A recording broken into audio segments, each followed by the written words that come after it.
didn't touch it. I was just sitting here. Ma'am, stay seated. Keep your hands where I can see them. It's my aunt's house. I was waiting You said on the her. box was already on the porch? Yeah, I didn't even go up there, okay? I swear. Just stay where you are. 11:47 a.m. on a quiet Saturday in Prescott Ridge. The gates were closed, the fountains running, the lawns trimmed with mechanical precision. It was the kind of affluent community where nothing unexpected was supposed to happen. Stone walls framed the entrance. A wrought iron gate opened only for residents or pre-approved guests. Delivery trucks used a separate lane. Even the noise felt curated. And then a woman standing in her kitchen dialed 911. Her voice was controlled. Not frantic, not panicked, controlled. "I think there's a break-in happening on Wyndham Lane. There's a black woman going in and out of the house. She looks suspicious. I don't think she lives there. She's acting erratic, like she's casing the place." There was a pause. "I think she might be armed. I saw something in her waistband." Another pause. "She doesn't belong here." The dispatcher typed quickly, categorizing the call. "Burglary in progress, possibly armed suspect, high priority." Outside, 2 patrol units were already moving. 7 minutes later, sirens shattered the stillness of Prescott Ridge. Neighbors stepped onto their porches, curtains shifted, phones appeared in hands. The cruisers didn't slow as they turned onto Wyndham Lane.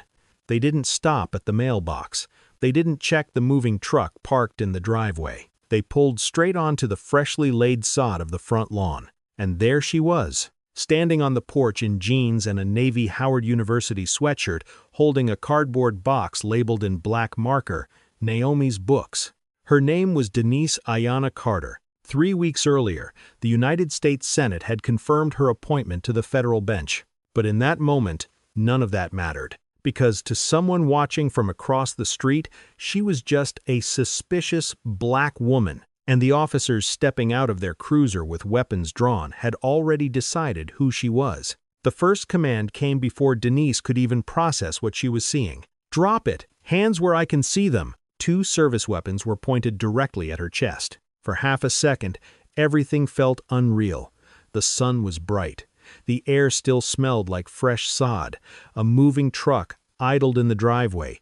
And now, 2 armed officers were shouting at her as if she were a fleeing felon. Denise didn't scream. She didn't argue. She slowly lowered the cardboard box onto the porch floor, the one filled with her daughter's books. She raised her hands to shoulder height, palms open, fingers spread. "Officers," she said evenly, her voice calm in a way that only years inside courtrooms can teach.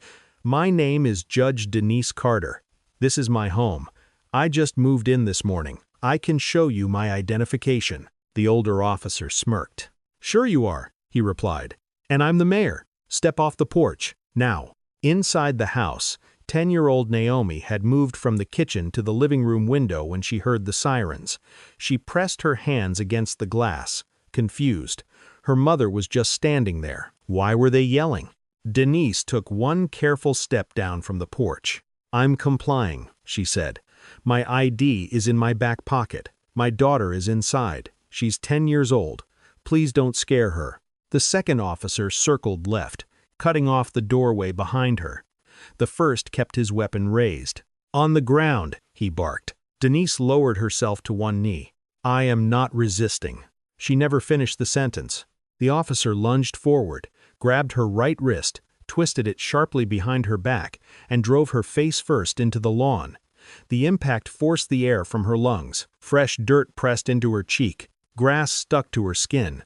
Her other arm was yanked back. Metal cuffs snapped shut. A knee dropped between her shoulder blades. From inside the house, Naomi screamed. It wasn't a small cry. It was a piercing, panicked scream that cut through the entire street. Neighbors stepped fully onto their porches now. Phones were raised higher. On the ground, face pressed into her own front yard, Denise spoke through the grass. "My daughter is inside. Please, she's alone." But the officer didn't lift his knee. And across the street, the woman who had made the call stood with her arms crossed, watching without a flicker of doubt. While Denise lay handcuffed on the lawn, Officer Lucero moved toward the front door. He didn't knock. He didn't announce a warrant. He pushed the door open and stepped inside with his weapon drawn. The house still smelled like cardboard and fresh paint. Half-unpacked boxes lined the hallway. A roll of packing tape lay on the kitchen counter. It looked exactly like what it was, a family moving in. But Lucero was already sweeping the living room with his firearm. Police. Don't move. How many people are in the house? Naomi was crouched behind the couch, arms wrapped around her knees. Her whole body was shaking. She had never seen a gun pointed in her direction before. The barrel tracked toward her. For a split second, it stayed there. She tried to answer, but her words collapsed into sobs. "Mommy. I want my mommy. Please." Lucero lowered the weapon slightly, but his voice didn't soften. "Is anyone else here? Are there any weapons in the house?" She couldn't breathe enough to respond. Outside, Denise strained against the cuffs when she heard her daughter's voice break through the open doorway. "My child is inside," she called out. "She's 10 years old. She's alone." Prescott pressed down harder. "Stay still." Inside, Lucero keyed his radio. Minor on premises. No additional suspects located. He didn't kneel to comfort her. Didn't explain why officers were there. Didn't tell her her mother was okay. He turned and walked back out, leaving the door open behind him. Naomi remained behind the couch, crying so hard she felt dizzy. She could hear voices outside. She could hear neighbors murmuring, but she couldn't hear her mother's reassurance. She didn't know if her mother had been hurt. She didn't know if her mother was being taken away. She had lived in that house for less than 3 hours, and already it no longer felt safe. Outside, cameras continued recording. Denise lay face down in the grass, wrists locked behind her back, while her daughter's cries echoed through the doorway of the home they had worked so hard to reach. And the entire neighborhood watched. Prescott Ridge had always described itself as exclusive but never discriminatory. 6 miles outside Charlotte, tucked behind a stone wall and wrought iron gates, the neighborhood marketed privacy, security, and community character. Homes started at $1.2 million. Lawns were edged weekly by contracted crews who entered through a service gate and left before dusk. There was a private clubhouse, a members-only pool, and a quarterly newsletter filled with recipes, landscaping awards, and reminders about architectural guidelines. On paper, it was one of the most desirable addresses in the region. In practice, it had never had a black homeowner. Not once in 26 years. That wasn't written into the bylaws. It didn't have to be. The filtering happened quietly.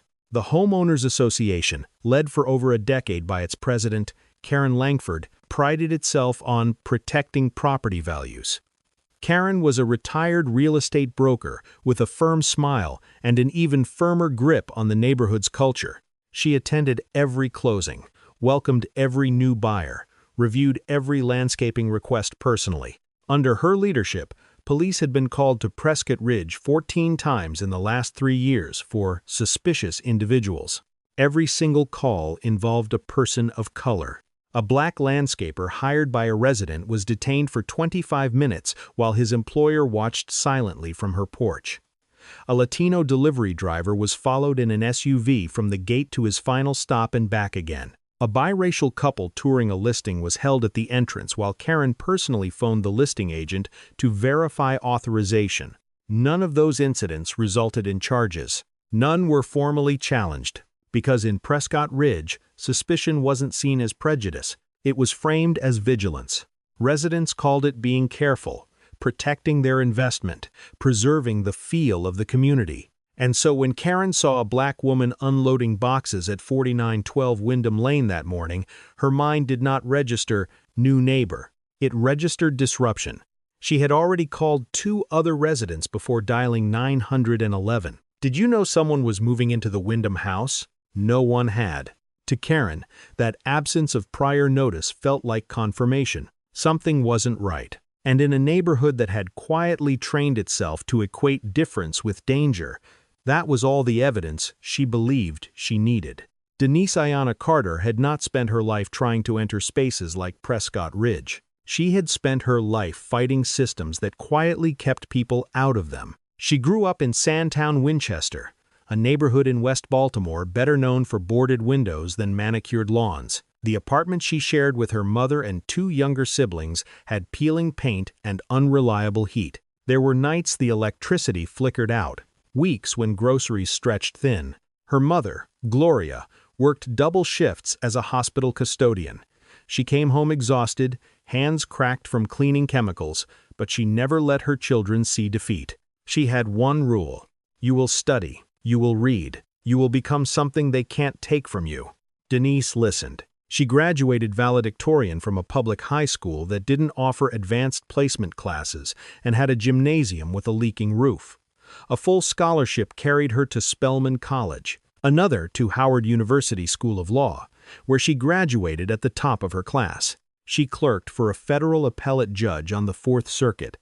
Then she joined the Department of Justice as a civil rights prosecutor. For 12 years, she built cases against police departments accused of racial profiling and excessive force. She sued housing authorities that redlined black families out of neighborhoods that looked exactly like Prescott Ridge. She argued constitutional violations before federal judges who once seemed untouchable. She understood how power worked. She understood how bias hid behind procedure. When the president nominated her to the United States District Court for the Western District of North Carolina, she became one of the youngest black women ever appointed to the federal bench. The Senate confirmed her 58-42. She didn't buy the house on Wyndham Lane to make a statement. She bought it because the schools were strong, because the streets were quiet, because she wanted her daughter Naomi to ride a bike without sirens in the background. That Saturday morning, wearing jeans and a Howard sweatshirt, she carried boxes from the moving truck to the front door. She measured the doorframe with a tape measure tucked into her waistband, planning to install a new screen. She was thinking about curtain rods, about unpacking books, about which wall would hold Naomi's desk. She had no idea that from across the street, someone was watching her movements not as ordinary, but as suspicious. To Denise, this was the beginning of a new chapter. To someone else, it was an intrusion. And in that difference between belonging and being perceived as not belonging, everything that followed had already begun. Gerald Forsythe had spent 40 years inside courtrooms. He recognized procedure. He recognized probable cause. And standing on his porch that morning, watching a woman he had met less than 2 hours earlier pinned face down on her own lawn, he recognized something else. This was wrong. He had introduced himself when the moving truck arrived, helped carry a box to the porch. Denise had mentioned, almost casually, that she was a federal judge.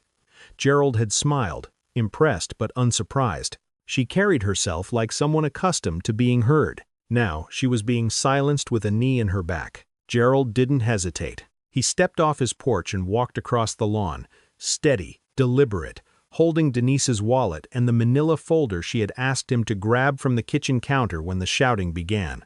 "Officers," he called out, his voice calm but firm. "You are making a serious mistake." Prescott barely glanced at him. "Sir, step back. This is a police matter." Gerald didn't move. "This woman is the homeowner. Her name is on the deed. It's on the mailbox. I have her identification right here." He held up the driver's license first, then the folder with the closing documents. The address matched. The name matched. Prescott's jaw tightened, but he didn't lift his knee. "We'll verify," he said flatly. "Step back." Gerald's voice hardened. "I already verified. I pulled up her Senate confirmation. She was confirmed 3 weeks ago.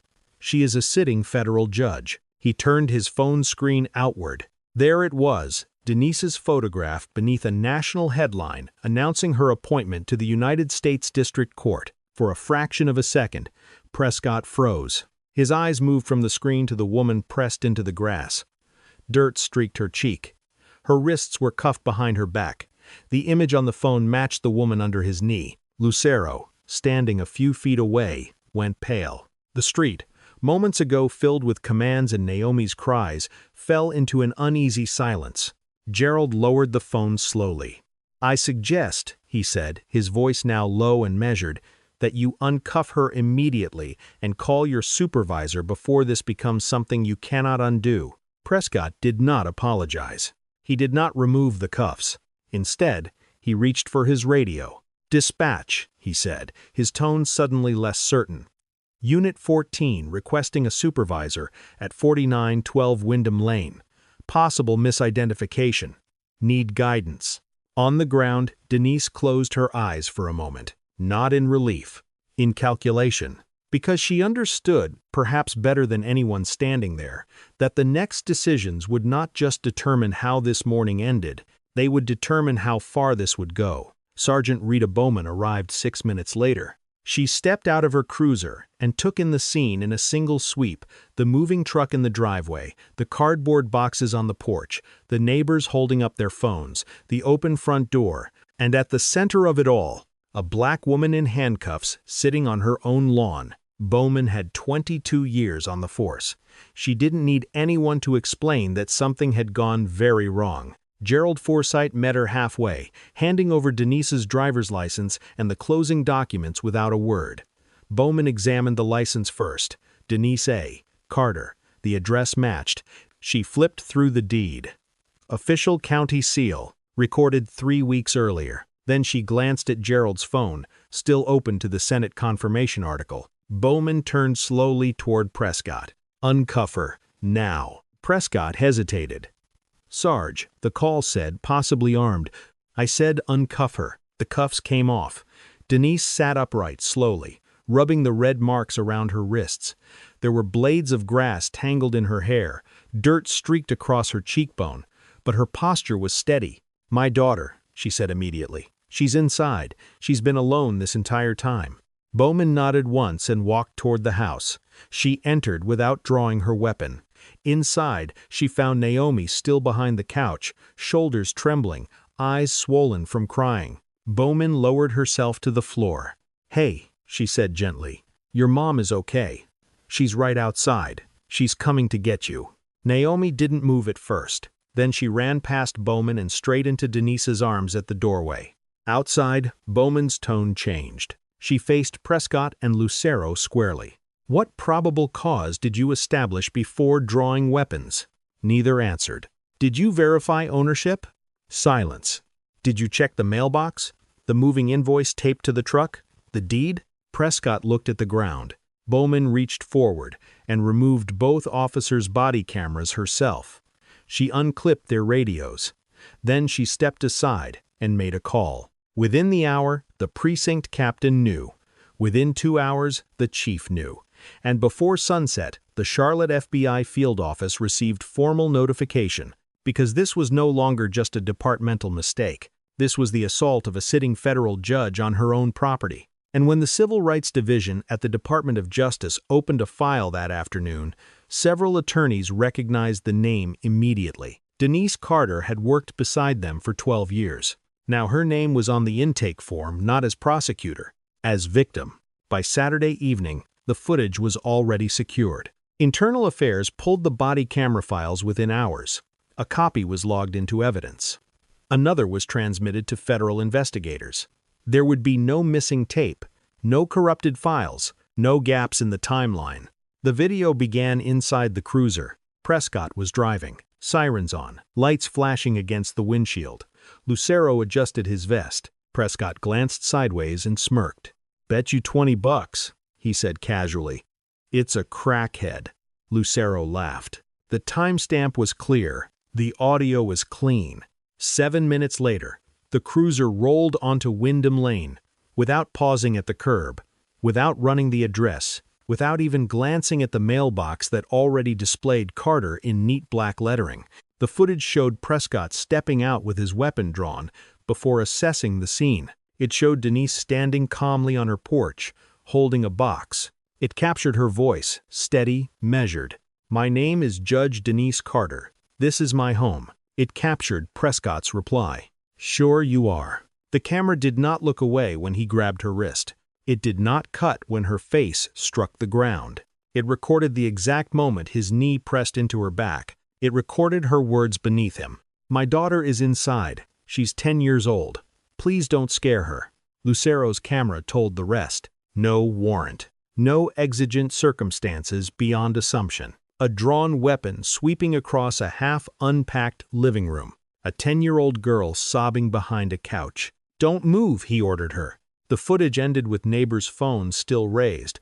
Naomi crying through the open doorway, and Denise sitting upright in the grass, wrists red from metal. Internal Affairs completed preliminary findings in 5 days. Prescott was terminated for excessive force, racial bias, and failure to follow verification procedures. His 7 prior complaints were reopened. Lucero was terminated for unlawful entry and failure to intervene. But the administrative consequences were only the beginning. A federal grand jury was convened. Charges under 18. U.S.C. Section 242 Deprivation of rights under color of law. Assault on a federal official. Conspiracy. The evidence did not rely on conflicting testimony. It relied on their own cameras. And once the footage leaked to the press Sunday morning, the rest of the country saw what Prescott Ridge had witnessed from their porches. A woman face down on her own lawn, a child screaming, and a system caught on tape. By Sunday morning, the videos were everywhere. A neighbor's recording steadier than most captured the full scene from across the street. Denise face down in the grass. The cardboard box labeled Naomi's Books tipped on its side. Prescott's knee fixed between her shoulder blades. Naomi's voice breaking in the background. Someone added a caption before posting it. She's a federal judge. This is her house. Within hours, it had millions of views. National outlets picked up the story before noon. By Monday, the image was on the front page of major newspapers. Cable news ran the clip on a loop. Legal analysts dissected the body cam footage frame by frame. But it wasn't just the assault that ignited public anger. It was the pattern. Investigative reporters filed public records requests and uncovered 5 years of police call logs tied to Prescott Ridge. 47 calls reporting suspicious individuals. 47 instances involving people of color. Not a single confirmed crime. Not a single arrest that held. 47 stops. 47 confrontations. 47 moments where someone was made to prove they belonged. The phrase from the 911 call, "She doesn't belong here," began trending nationally. On Tuesday evening, protesters gathered outside the Charlotte-Mecklenburg Police Department headquarters. They didn't riot. They didn't shout. They stood in silence, holding printed screenshots from the body cam footage and the 911 transcript. Teachers, attorneys, parents with their children beside them. Silence can be louder than anger. The mayor held a press conference calling the incident deeply troubling. The police chief promised a full review. Civil rights organizations dismissed the language as insufficient. Deeply troubling did not erase a knee on a spine. 3 city council members publicly called for structural reform within 48 hours. 1 called for the chief's resignation. Meanwhile, the city attorney's office began calculating exposure. They reviewed the footage, the 911 recording, the prior complaints against Prescott, the call history from Prescott Ridge, the unlawful entry, the minor left traumatized inside. Their conclusion was blunt. If this goes to trial, we lose. On Thursday morning, Denise Carter's attorneys filed a 4-page civil complaint in the United States District Court for the Western District of North Carolina. The defendant list was long: the City of Charlotte, the Police Department, Officer Wade Prescott, Officer Danny Lucero, Karen Langford, and the Prescott Ridge Homeowners Association. The case was no longer a viral moment. It was now a legal reckoning. The criminal cases moved quickly. Federal prosecutors did not need months to build a theory. The theory was already recorded. A grand jury indicted Wade Prescott on 2 counts: deprivation of rights under color of law and assault on a federal official. The body camera footage became the backbone of the prosecution's case.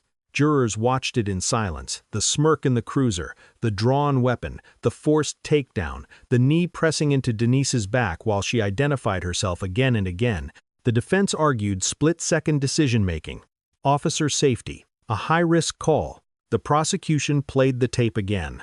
No verification, no probable cause, no threat. The jury deliberated less than a full day. Guilty on both counts. At sentencing, the federal judge overseeing the case did not raise her voice. She simply stated that Prescott's prior complaints, ignored and buried, demonstrated a pattern a pattern that culminated in the unlawful assault of a sitting federal judge on her own property in front of her child. Prescott was sentenced to 4 years in federal prison. Danny Lucero faced separate charges for unlawful entry and deprivation of rights.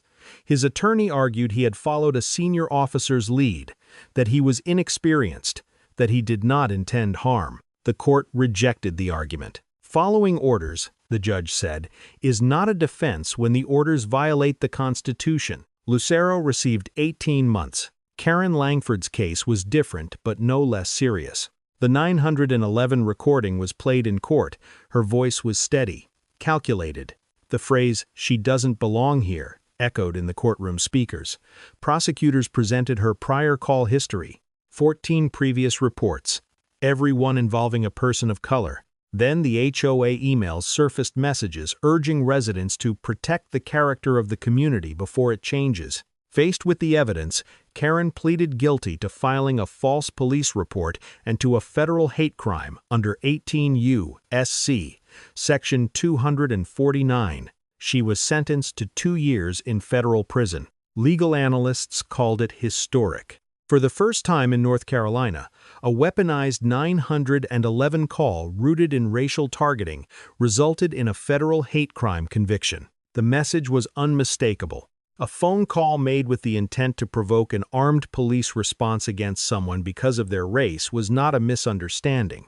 It was a crime. But while criminal convictions addressed individual accountability, the civil case was about something larger. The system itself. The civil case did not drag on. Discovery moved fast, and what it uncovered made settlement inevitable. Internal police emails showed supervisors had noticed the unusual volume of calls coming from Prescott Ridge long before Denise ever moved in. One captain had written 18 months earlier, "We're getting a lot of suspicious person calls from that gated community. Same outcome every time. Unfounded." The response from a lieutenant was brief. "Respond and document." No review. No pattern analysis. No intervention. The city's legal team reviewed the body camera footage again, the 911 transcript, the reopened complaints against Prescott, the unlawful entry into a private residence, the therapist's sworn declaration detailing Naomi's trauma, the nightmares, the fear of sirens, the refusal to sleep alone. Their recommendation to city council was unanimous. Settle. 5 months after the lawsuit was filed, the agreement was finalized. The Carter family received $1.8 million in damages.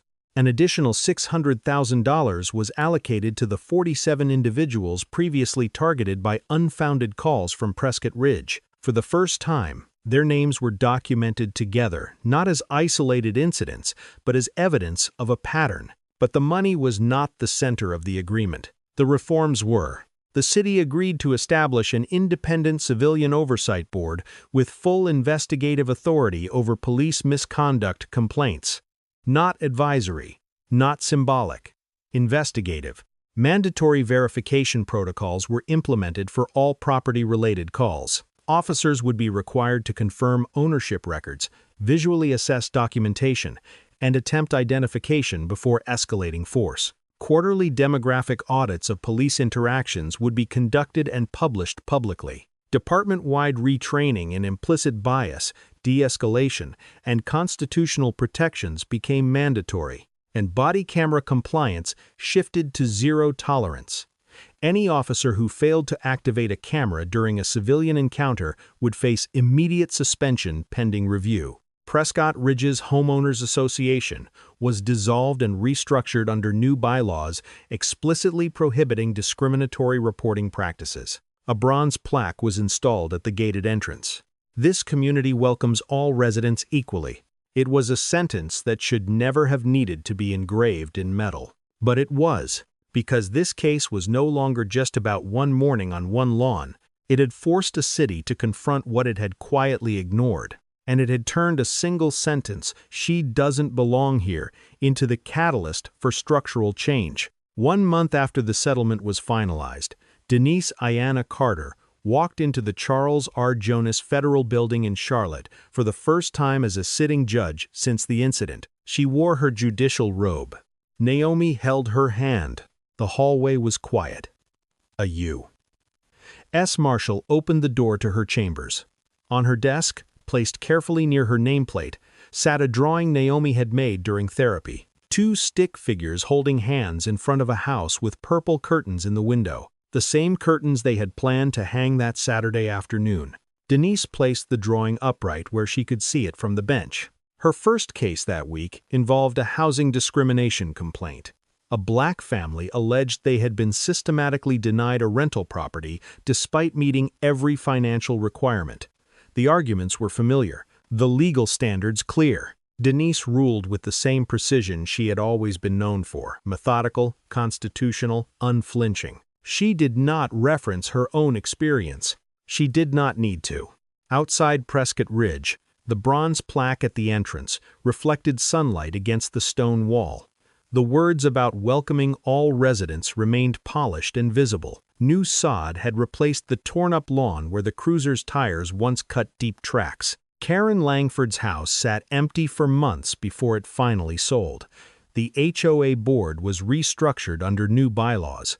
Quarterly police audits were published publicly. The oversight board began reviewing complaints with authority it had never held before. And across the city, officers knew something had changed. A 911 call was no longer automatically a license for escalation. Intent mattered. Verification mattered. Constitutional rights mattered. Naomi still saw her therapist twice a week.